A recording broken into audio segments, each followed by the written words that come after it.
Chapter 7. William and Linus soon passed the concert venue where their journey had begun. They thought that the chosen ones would still have their headquarters in there, and maybe it was not too late to warn some of them about the trial. They decided to enter for a quick stop before moving on to the science center.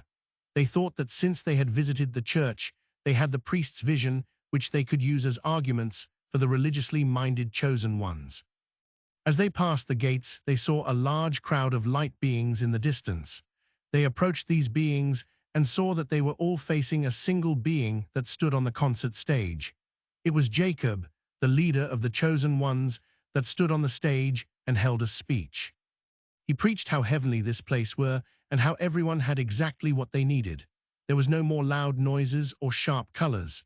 He said they were free to do what they wanted as long as they praised God for the wonderful world he had given them.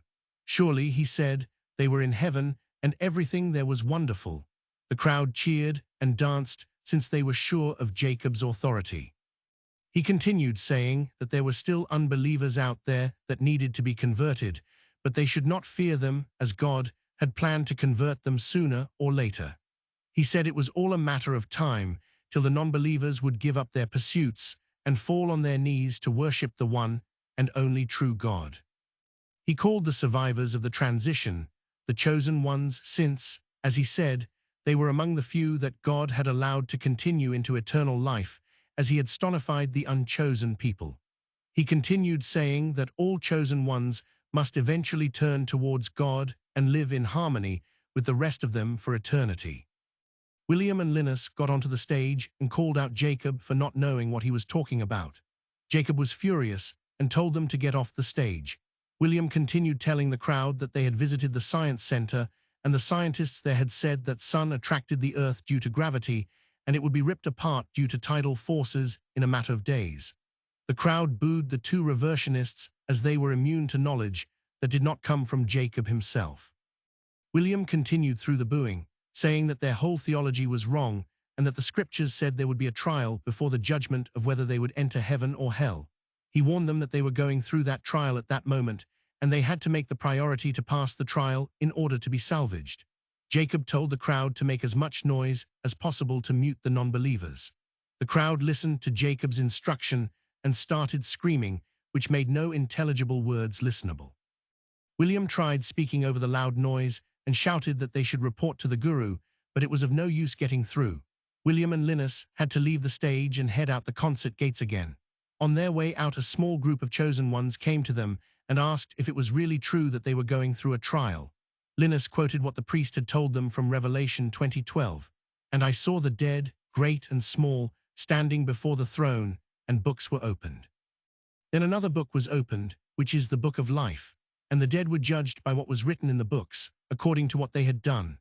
The group cried in agony and begged the two reversionists to tell them how they could pass the trial as they did not want to be thrown into the lake of fire. William told them that they should go to the town square and head up the northern road and report to the guru in a house on the right side of the road. The group would do as he said and left in haste. William and Linus were heading further east towards the science center. They were satisfied that at least a few souls of the chosen ones had listened to them and joined them in their quest for reversion. It did not even need any strong logical argument like they had to develop for Charlie's followers. All they needed was the authority of religious scripture. They discussed the conclusions of the argument again. It seemed like the soul had prior knowledge for a being to even begin to perceive anything. They discussed how the soul's knowledge was fundamentally different from memory.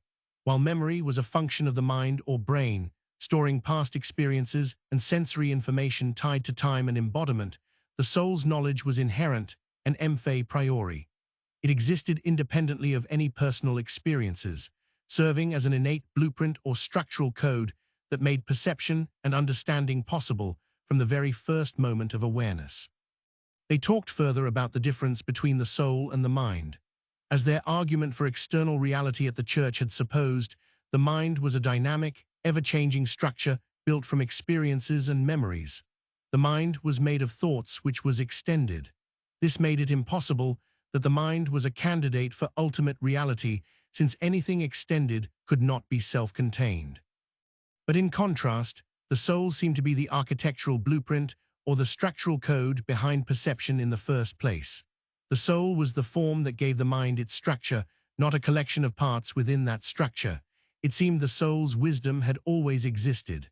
Unlike memory, which was transient and mutable, the soul's knowledge seemed eternal and foundational.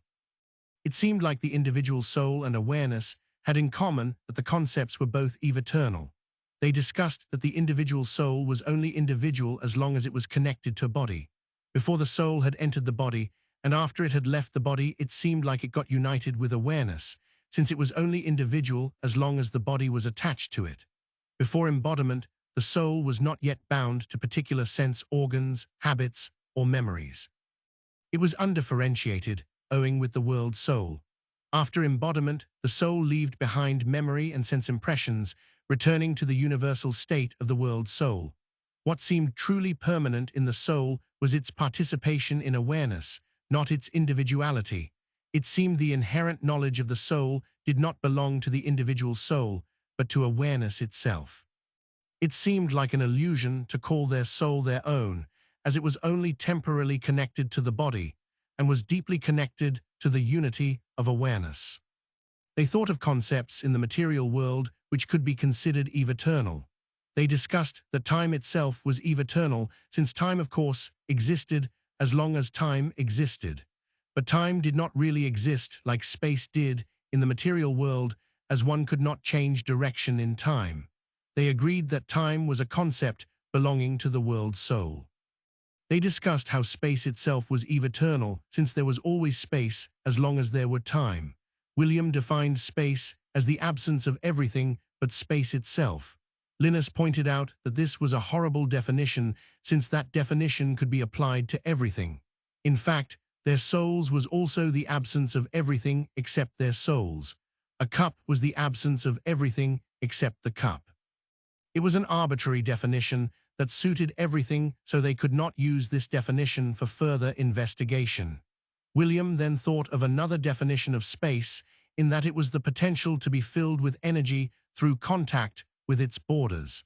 It was a potential that could never be realized, since space could always be filled more.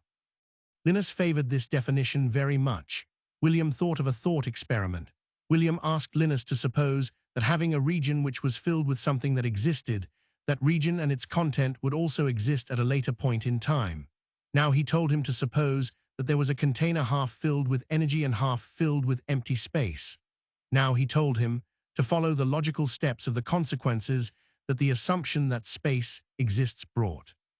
Linus said that the only thing to do was to fill the empty regions with the energy of the filled regions.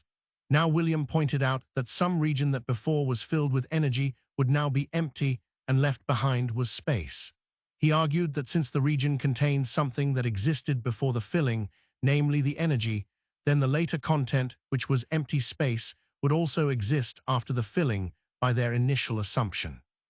Linus criticized William for begging the question, as he assumed that space existed to prove that space existed.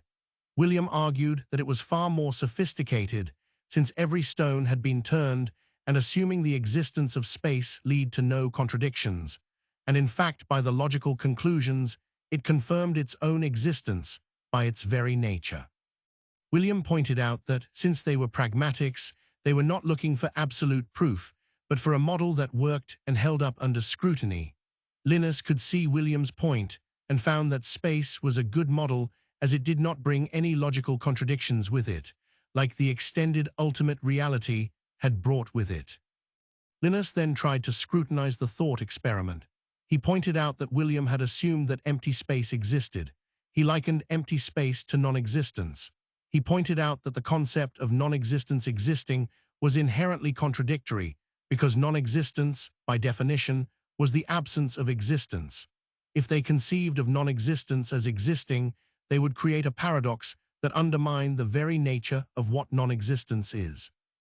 This contradiction meant that non-existence could not manifest as an actual state, since actual existence could not hold a contradiction in the same way that a well-defined entity could. He referenced their discussion of their axiom that contradictions did not describe reality.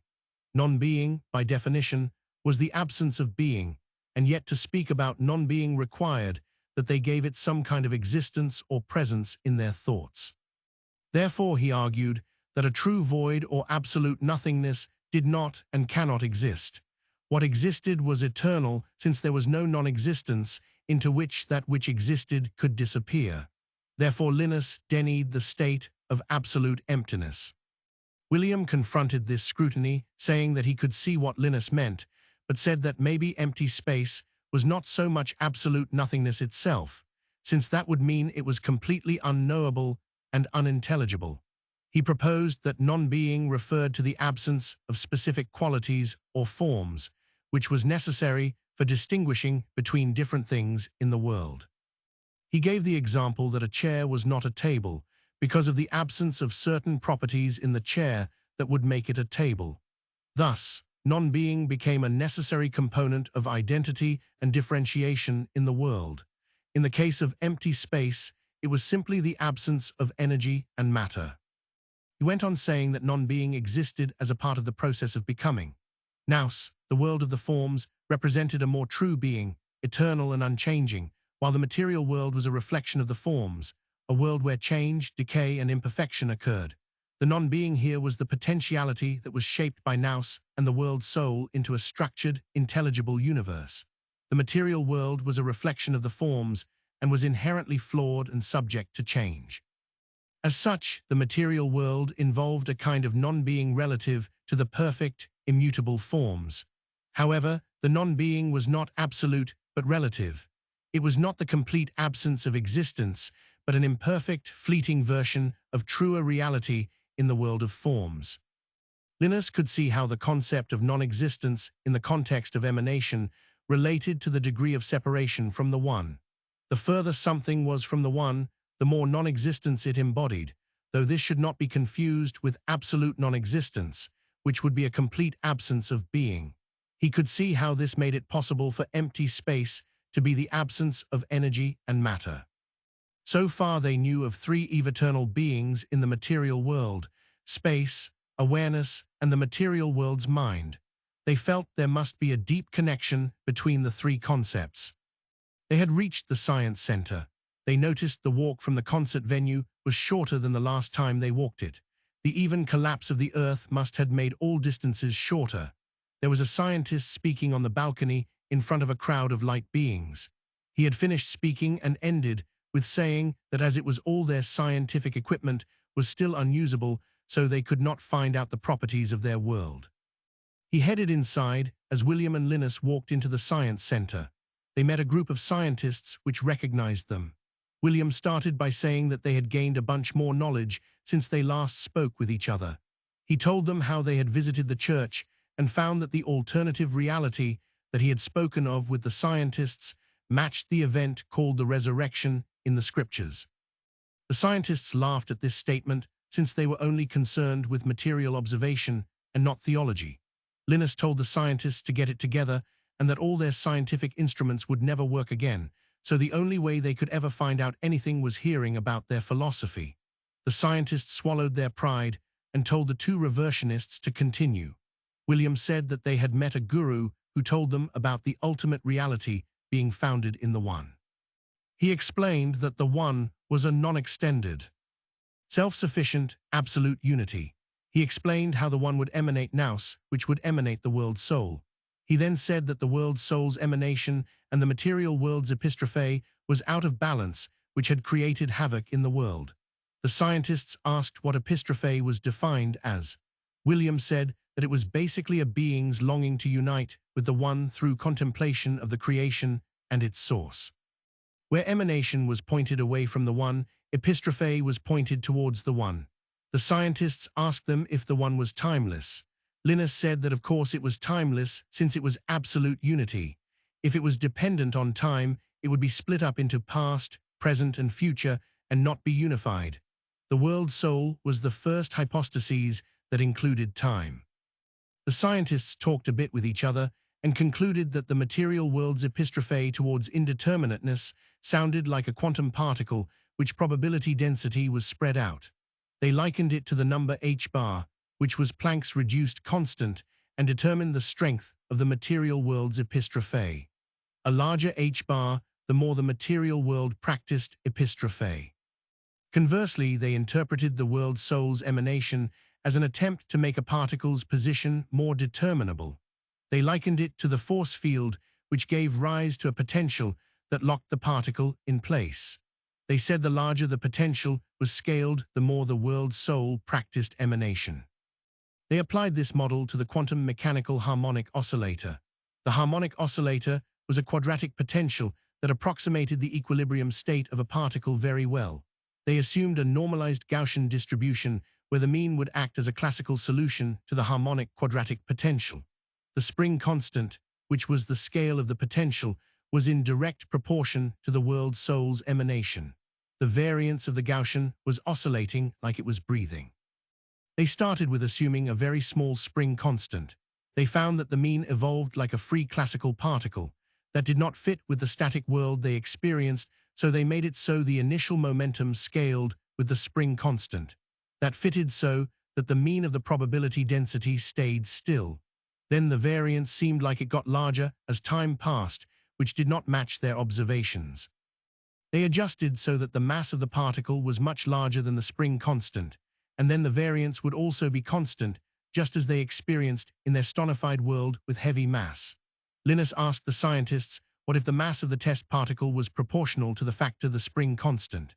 The scientists thought about it and said it would only work if the material world's epistrophe was scaled by the spring constant too, meaning the epistrophe was also very small.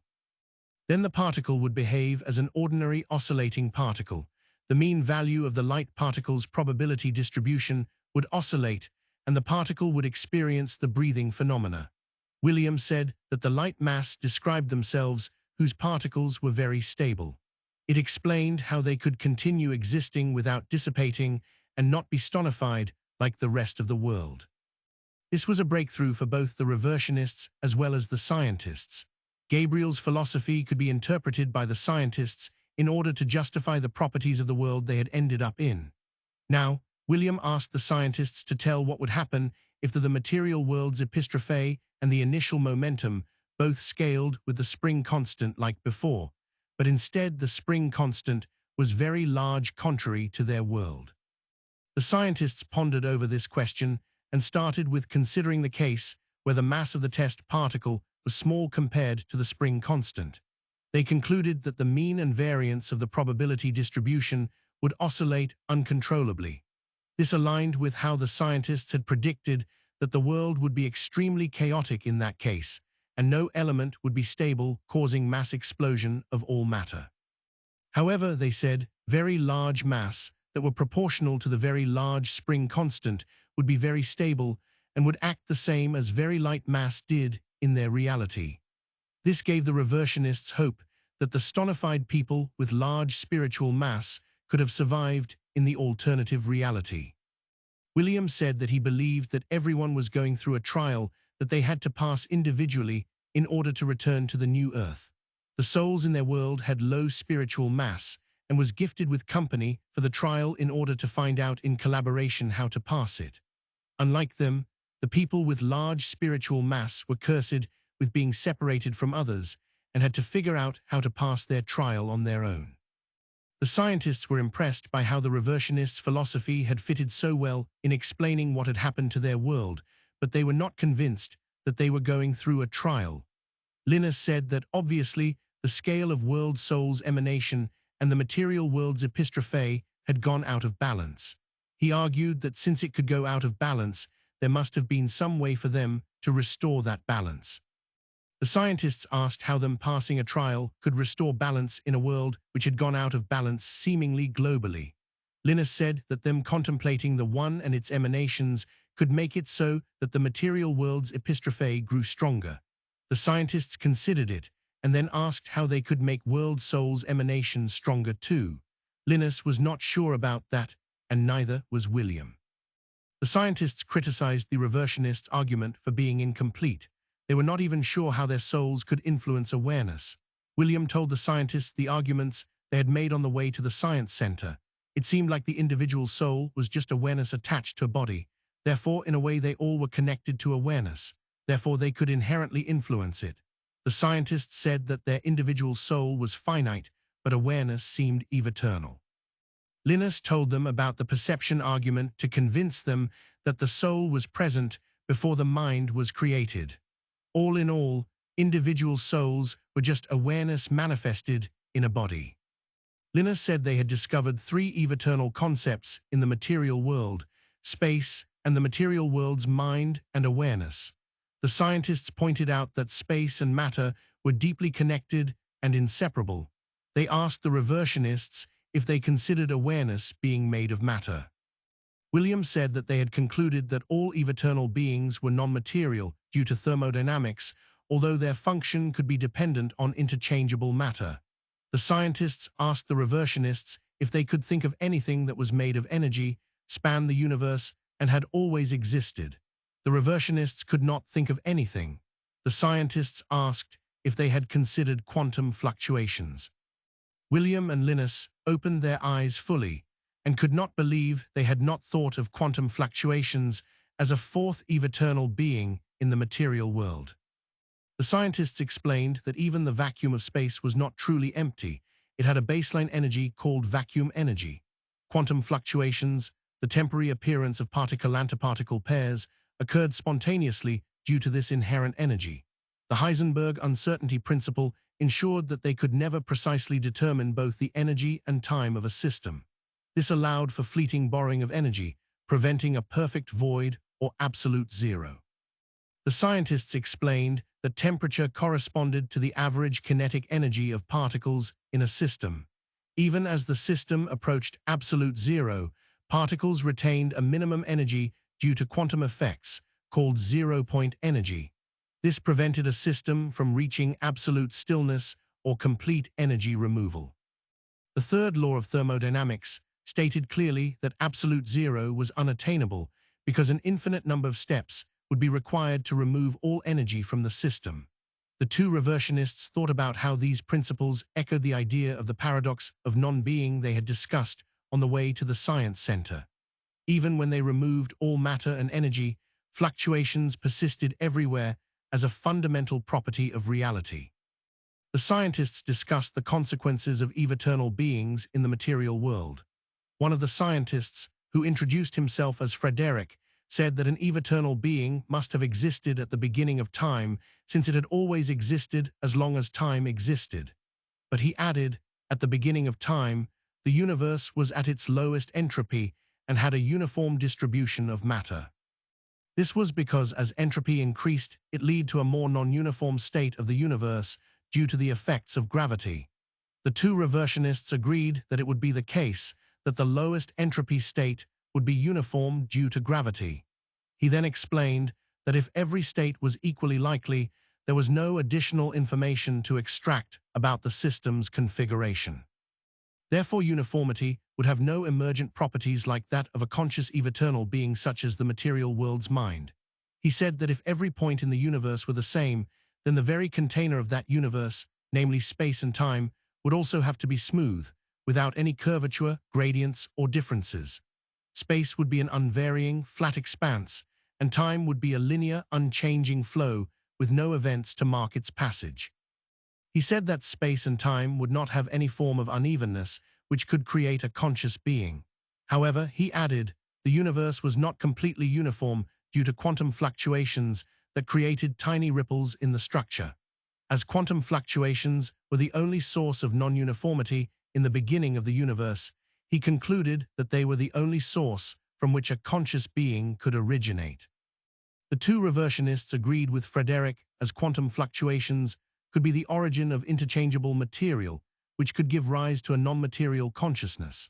The other scientists protested about how consciousness could practice epistrophe and thereby change the strength of Planck's reduced constant h-bar, which ultimately affected the behavior of quantum fluctuations, which determined the behavior of awareness, which affected the consciousness in the first place.